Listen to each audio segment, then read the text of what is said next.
Finally tonight, as promised, a special comment on the passage last week of Proposition 8 in California, which rescinded the right of same-sex couples to marry and tilted the balance on this issue from coast to coast. Some parameters as preface. This isn't about yelling, and this isn't about politics, and this isn't really just about Prop 8. And I don't have a personal investment in this. I'm not gay. I had to strain to think of one member of even my very extended family who is. I have no personal stories of close friends or colleagues fighting prejudice that still pervades their lives. And yet, to me, this vote is horrible.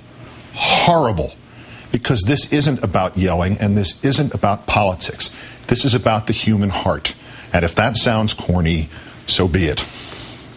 If you voted for this proposition, or you support those who did, or the sentiment they expressed, I have some questions, because truly, I do not understand.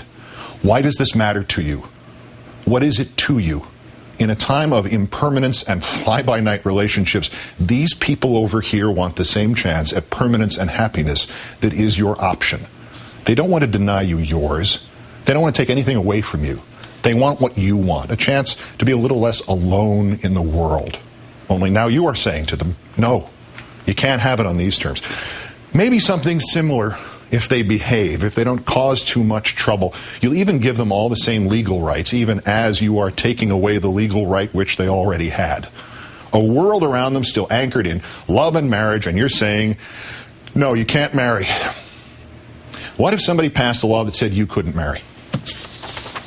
I keep hearing this term, redefining marriage. If this country hadn't redefined marriage, black people still couldn't marry white people. 16 states had laws on the books which made that illegal in 1967. 1967. The parents of the president-elect of the United States could not have married in nearly one-third of the states of the country their son grew up to lead. But it's worse than that. If this country had not redefined marriage, some black people still couldn't marry other black people. It is one of the most overlooked and cruelest parts of our sad history of slavery. Marriages were not legally recognized if the people were slaves. Since slaves were property, they could not be legally husband and wife, nor mother and child. Their marriage vows were different. Not until death do you part, but until death or distance do you part. Marriages among slaves were not legally recognized. You know, just like marriages today in California are not legally recognized if the people are gay. And uncountable in our history are the number of men and women forced by society into marrying the opposite sex in sham marriages, or marriages of convenience, or just marriages of not knowing.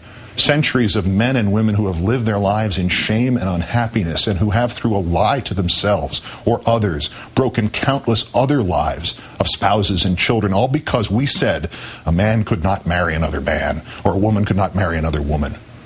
The sanctity of marriage. How many marriages like that have there been? And how on earth do they increase the sanctity of marriage rather than render that term meaningless? What is this to you? Nobody is asking you to embrace their expression of love. But don't you as human beings have to embrace that love? The world is barren enough. It is stacked against love and against hope and against those very few and precious emotions that enable us, all of us, to go forward. Your marriage only stands a 50-50 chance of lasting, no matter how much you feel and how hard you work. And here are people overjoyed at the prospect of just that chance and that work just for the hope of having that feeling. With so much hate in the world, with so much meaningless division, and people pitted against each other for no good reason, this is what your religion tells you to do? With your experience of life and this world and all its sadnesses, this is what your conscience tells you to do? With your knowledge that life, with endless vigor, seems to tilt the playing field in which we all live in favor of unhappiness and hate, this is what your heart tells you to do? You want to sanctify marriage? You want to honor your God and the universal love you believe he represents? Then spread happiness. This tiny symbolic, semantical grain of happiness. Share it with all those who seek it. Quote me anything from your religious leader or book of choice telling you to stand against this. And then tell me how you can believe both that statement and another statement, and another one which reads only, do unto others as you would have them do unto you.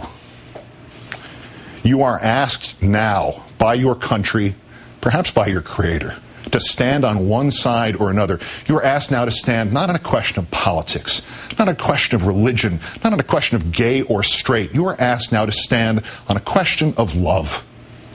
All you need to do is stand and let the tiny ember of love meet its own fate. You don't have to help it. You don't have to applaud it. You don't have to fight for it. Just don't put it out. Just don't extinguish it. Because while it may at first look like that love is between two people you don't know and you don't understand and maybe you don't even want to know, that love is in fact the ember of your love for your fellow person. Just because this is the only world we have and the other guy counts too. This is the second time I have found myself in 10 days concluding by turning to, of all things, the closing plea for mercy by Clarence Darrow in a murder trial. But what he said fits what is really at the heart of all of this. He said, I was reading last night of the aspiration of the old Persian poet Omar Khayyam. This is what he told the judge. It appealed to me as the highest that I can vision. I wish it was in my heart.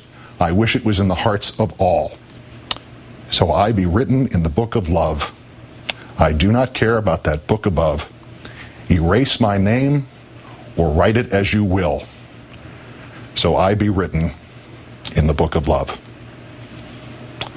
Good night and good luck.